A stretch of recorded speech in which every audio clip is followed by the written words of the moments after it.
सिर वाला जुलाहा। एक बार मंथरक नाम के जुलाहे के सब उपकरण जो कपड़ा बुनने के काम आते थे टूट गए। उपकरणों को फिर बनाने के लिए लकड़ी की जरूरत थी। लकड़ी काटने की कुल्हाड़ी लेकर वो समुद्र तट पर स्थित वन की ओर चल दिया। समुद्र के किनारे पहुंचकर उसने एक वृक्ष देखा और सोचा कि इसकी लकड़ी से उसके सब उपकरण बन जाएंगे। ये सोचकर वृक्ष के तने में वो कुल्हाड़ी मारने को ही था कि वृक्ष की शाखा पर बैठे हुए एक देव ने उसे कहा, मैं इस वृक्ष पर आनंद से रहता हूँ और समुद्र की शीतल हवा का आनंद लेता हूँ। तुम्हें इस वृक्ष को काटना उचित नहीं। दूसरे के सुख को छीनने वाला कभी सुखी नहीं होता। लाचार जुलाहा जुलाहे ने कहा, मैं भी लाचार हूँ। लकड़ी के बिना मेरे उपकरण नहीं बनेंगे, कपड़ा नहीं बुना जाएगा, जिससे मेरे कुटुंबी भूखे मर जाएंगे। इसलिए अच्छा यही है कि तुम किसी और वृक्ष का आश्रय लो। मैं इस वृक्ष की शाखाएं काटने को विवश हूँ। देव ने कहा, मंथरक, मैं तुम्हारे उत्तर से प्रसन्न हूँ। तुम कोई भी एक वर मांग लो, मैं उसे पूरा करूँगा। केवल इस वृक्ष को मत काटो। मित्र और पत्नी की सलाह। मंथरक बोला, यदि यही बात है तो मुझे कुछ देर का अवकाश दो।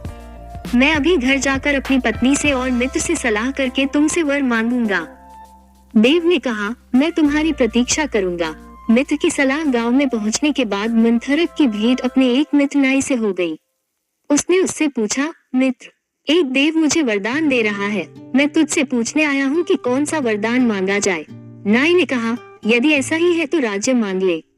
मैं तेरा मंत्री बन जाऊंगा, हम सुख से रहेंगे। पत्नी की सलाह। तब मंथरक ने अपनी पत्नी से सलाह लेने के बाद वरदान का निश्चय करने की बात नाई से कही। नाई ने स्त्रियों के साथ ऐसी मंत्रणा करना नीति विरुद्ध बतलाया। उसने सम्मति दी कि स्त्रियां प्रायः स्वार्थप्राय न होती हैं। अपने सुख साधन के अतिरिक्त उन्हें कुछ भी सूझ नहीं सकता। अपने पुत्र को भी जब वो प्यार करती है तो भविष्य में उसके द्वारा सुख की कामनाओं से ही करती है। वरदान पर सलाह। मंथरक ने फिर भी पत्नी से सलाह किए बिना कुछ भी न करने का विचार प्रकट किया।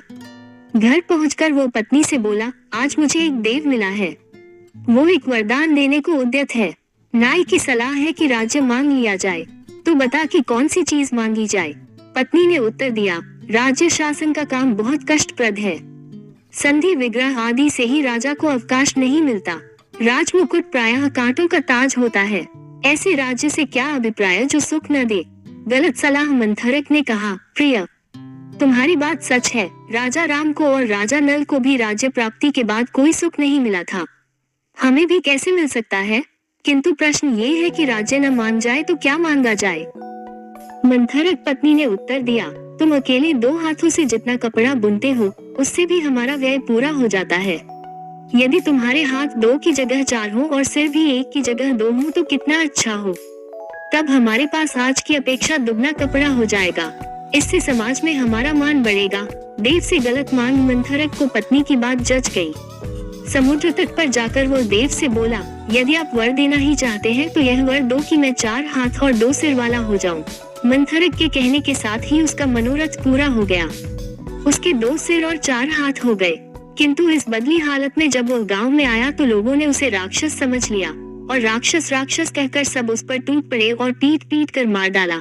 कहानी की सीख, आपके अपने परिवार का कोई व्यक्ति सही सलाह दे ये जरूरी नहीं है।